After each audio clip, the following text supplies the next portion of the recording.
पिछले एक हफ्ते से लापता शहर के नामी प्लास्टिक व्यापारी डावर बेग की कटी हुई लाश मिली शहर के दूर सुनसान गोदाम में। मीडिया से बात करते हुए पुलिस उपायुक्त चंद्रकांत मीणा ने बताया कि 7 मई को वाराणसी के लक्षा थाने में व्यापारी के भाई ने गुमशुदगी की रिपोर्ट दर्ज कराई थी।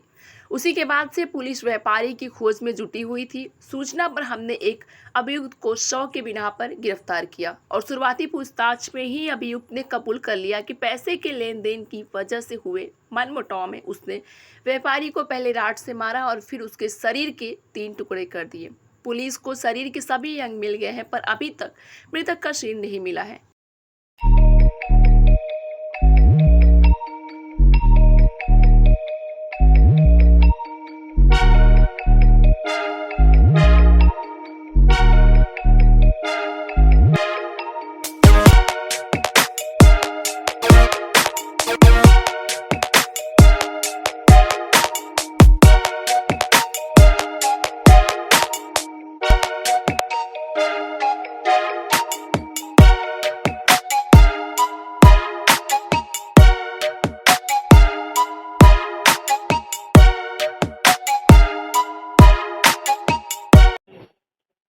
सर किस संदर्भ में खुलासा है, क्या कुछ पता है? 7 मई को थाना लक्सा में एक सूचना मिली थी। प्लास्टिक के व्यापारी हैं डावर बेग, वो व्यापार के सिलसिले में थाना रामनगर में पड़ाव क्षेत्र में गए थे और काफ़ी देर से वो वापस लौटे नहीं थे, तो उनके छोटे भाई ने यहाँ सूचना दी। गुमशुदगी इसके बारे में लिखी गई और बाद में संगत धाराओं में मुकदमा पंजीकृत किया गया। इसमें स्टार्टिंग से ही लोकल थाना और एसओजी इसमें लगी हुई थी, उसी के संदर्भ में खुलासा हुआ है। इस केस में 2 अभियुक्त थे, एक बबलू हाजी और दूसरे चंद्रिका, जो मूलतः भभुआ कैमूर बिहार के रहने वाले हैं। उन्होंने पूछताछ में ये बात सामने आई है कि पैसों को लेन देन को लेकर झगड़ा था इन लोगों में और थाना रामनगर के पास में एक गोडाउन में उनको रॉड से पीट के दोनों ने मारा है और बाद में बॉडी डिस्पोज ऑफ करने के लिए उनको 3 हिस्सों में काटा गया।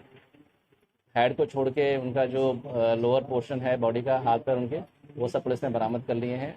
जो चंद्रिका है मुख्य अभियुक्त उसमें जो है उनकी निशानदेही पे जो वेपन उसमें यूज़ किया है उसकी और हेड की रिकवरी के लिए उनका पीसीआर लिया जाएगा और उसमें हम अग्रिम कार्रवाई करेंगे।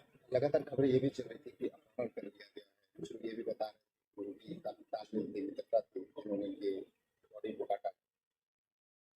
तमाम जो हमारे पास एविडेंस है, डिजिटल और जो इलेक्ट्रॉनिक एविडेंस है, हमने और जो इनसे पूछताछ करी है उसमें ये बात सामने आई है कि उनको बुलाया गया था रॉ मटेरियल खरीदने के लिए, वो पैसा लेके नहीं गए थे।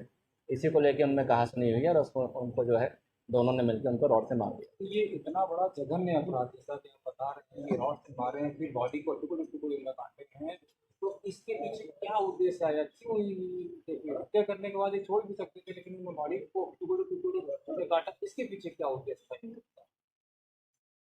पूछताछ में ये बात सामने आई है कि जो इसमें जो मेन अक्यूज जो थे दूसरे जो बबलू हाजी हैं, उन्होंने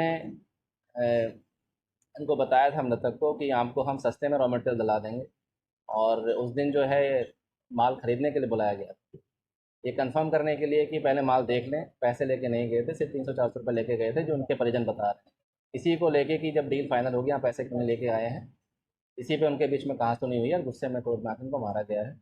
और बाद में बॉडी डिस्पोज ऑफ करने के लिए और पुलिस को भ्रमित करने के लिए उसको अलग अलग जगह है बॉडी को डिस्पोज ऑफ किया गया है। जैसा कि उनका जो पैर हैं वो अलग जगह से मिले हैं और जो बाकी जो पोर्शन है हेड को छोड़ के बाकी जो टॉर्सो है वो हाईवे पे जो नाली बनी होती है उसमें मिला गया है। तो पूरा जो है प्री प्लान तरीके से उनको मारा गया है, बॉडी को डिस्पोज ऑफ किया गया। क्या कोई पुराना इतिहास भी रहा है? पुराने इतिहास के लिए जो है हम छानबीन कर रहे हैं, डीसीआर से संपर्क किया जा रहा है, उसको भी हम रिपोर्ट कर रहे हैं। गर्दन अभी तक बरामद नहीं हुई, उसके लिए क्या डिस्कवरी? जिस हथियार से इनको काटा गया है और इनका हेड, उसकी बरामदगी के लिए जो इसमें अभियुक्त एक रहेगा चंद्रिका, इनका पीसीआर लिया जाएगा और अग्रिम कार्रवाई की जाएगी। शहरी जन की आवाज नौका ही समाचार। ऐसे तमाम खबरों के लिए बने रहिए हमारे साथ।